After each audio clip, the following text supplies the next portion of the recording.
आपल्यासोबत राष्ट्रवादी काँग्रेसचे लोहाकंतर मतदारसंघाचे आमदार परवा पाटील चिखलीकर आहेत. साहेब, काय सांगाल ज्या पद्धतीनं उपमुख्यमंत्री एकनाथ शिंदे यांच्या उपस्थित मुंबईत गेल्या काही दिवसापूर्वी बैठक पार पडली. याला बैठकीला भाजपाचे नेते आणि शिवसेनेचे आमदार सुद्धा उपस्थित होते. या निमित्तानं जे आहे ते नांदेडच्या विकास आराखड्याचा आणि प्राधिकरणाचा विषय पुन्हा ऐरणीवर आला. असं आहे की काही आमदार मंडळीची इच्छा आहे की नांदेडला प्राधिकरण झालं पाहिजे. त्या संदर्भानं राज्याचे उपमुख्यमंत्री एकनाथराव शिंदे साहेबांकडे बैठक झाली. ही माझं पण वैयक्तिक मत आहे की नांदेडला प्राधिकरण झालं पाहिजे. आपण जर नांदेडची अवस्था बघितली तर शांताराम सगणे नांदेडला प्रशासक होते आणि त्या काळामध्ये शांताराम सगणेला असं वाटलं की नांदेडमध्ये जलतरणी करावी, नांदेडमध्ये भाजी मार्केट राहावी, नांदेडमध्ये अनेक व्यावसायिकांना जागा मिळाल्या पाहिजे. म्हणून तरोडेकर मार्केट केवळ व्यंकटराव तरोडेकर भाजी मार्केट या नावाने काढली. महात्मा फुले भाजी मार्केट त्या काळामध्ये काढली. पण नंतरच्या काळामध्ये ज्यांनी नांदेडची मालकी गाजवली त्यांनी सगळ्या जागा बिल्डरच्या घशात घातल्या. प्राधिकरणाला विरोध करणाऱ्या मंडळीला असं वाटत असेल की आणखी शिल्लक काही राहिलं असेल तर त्या जागा आपल्याला विकता यावं म्हणून ते प्राधिकरणाला विरोध करत असतील. नांदेडला प्राधिकरण झालं पाहिजे आणि प्राधिकरणाच्या मार्फत कामं झाली पाहिजे या मताचा मी आहे. तुम्ही ज्या पद्धतीने बोलताय असाच आरोप जे आहे ते शिवसेनेचे आमदार हेमंत पाटील यांनी केला. ते असं म्हणत की ज्यांनी 70 वर्ष नांदेड शहरावर राज्य केलं तेच नांदेड विकायला निघालेत. त्यांनी अशोकराव चव्हाणचं नाव नाही घेतलं पण रोग त्यांच्याकडेच होता.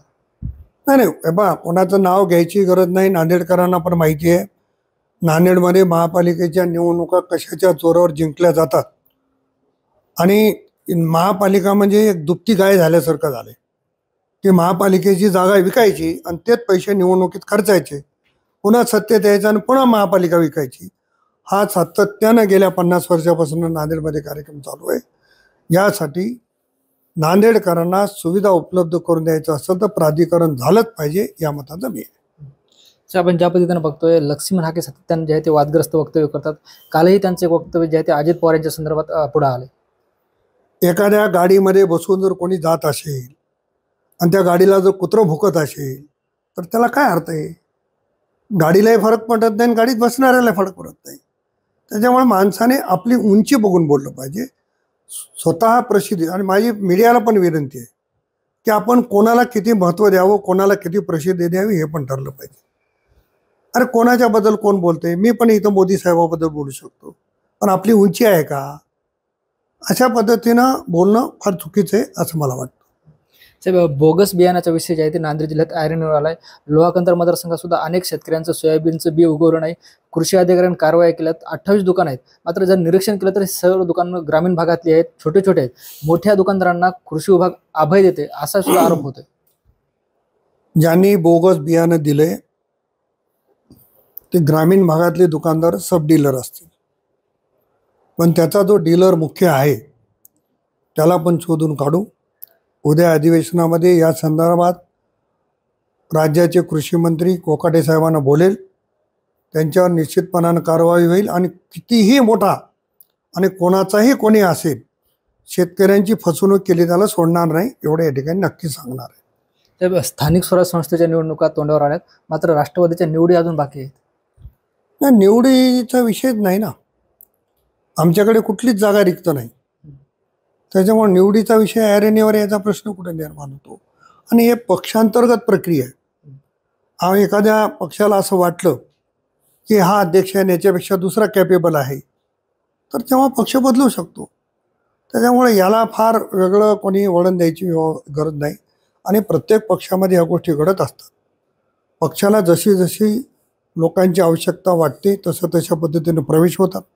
आज आपण राष्ट्रवादी काँग्रेसमध्ये बघतो की महाराष्ट्रात सगळ्यात जास्त प्रवेश नांदेड जिल्ह्यात झाले. आमची कॉपी करायला काही लोक गेले पण त्यांना जमलं नाही म्हणून नांदेड जिल्ह्यामध्ये 4 माजी आमदारांनी प्रवेश केला, अनेक मोठ्या पुढाऱ्यांनी प्रवेश केला, हजारो सहकाऱ्यांनी आमच्या प्रवेश केला.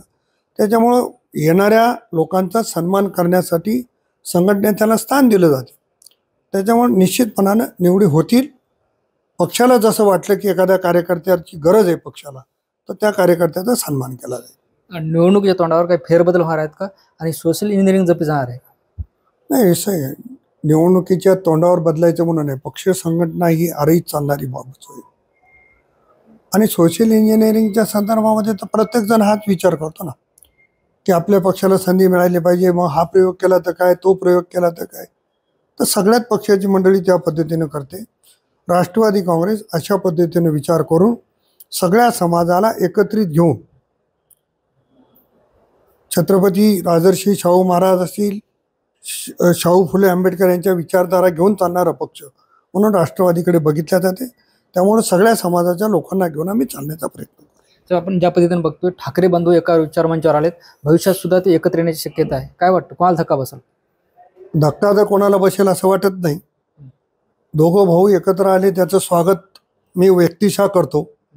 परंतु मला असं वाटत नाही की आता आज त्यांचा मेळावा आहे, काल त्यांच्यात कुरबुऱ्या होत्या की शेवटचं भाषण कोण करायचं, उद्धव साहेबांनी करायचं का राज साहेबांनी करायचं.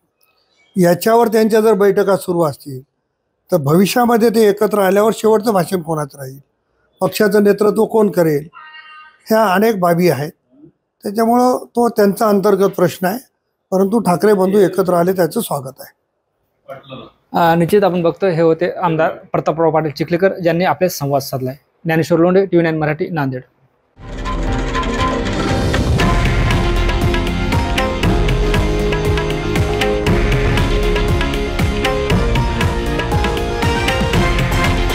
हे आहे देशातील नंबर 1 न्यूज नेटवर्क आणि आपण पाहत आहात TV9 मराठी, एकमेव.